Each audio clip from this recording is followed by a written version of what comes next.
ఐగుప్తు దేశంలో నుండి నీవు వచ్చినప్పుడు జరిగినట్లుగా నేను జనులకు అద్భుతములను కనబడుతును.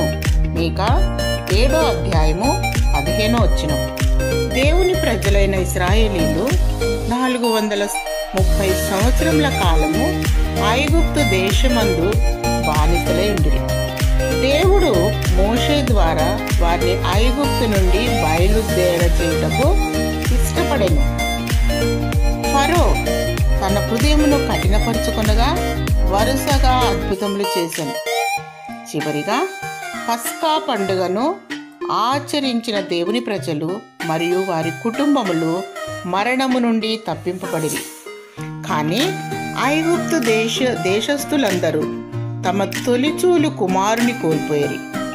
అప్పుడు ఫరో మోషే అహరోన్లను పిలిపించాను. మీరు మీ ప్రజలను తీసుకొని వెళ్ళుడి అని సెలవిచ్చాను. అయినను వారిని వెంటాడెను. దేవుడు ఎర్ర సముద్రమును 2గా చీల్చెను. ప్రజలను మన్నాతో పోషించెను. పగటివేళ మేఘస్తంభము, రాత్రివేళ అగ్నిస్తంభము ద్వారా దేవుడు తన ప్రజలను సంరక్షించెను. ఆయన పరిశోధింపజాలని మహాకార్యములను, లెక్కలేనన్ని అద్భుత క్రియలను చేయవాడు. మరో అద్భుతము చూడండి.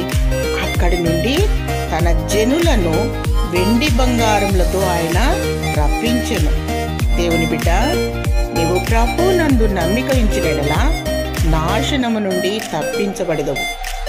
మన దేవుడు రోషము గల దేవుడు.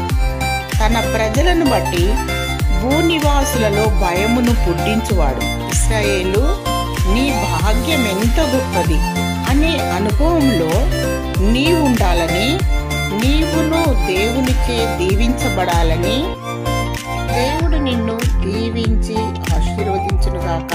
ఆమేన్.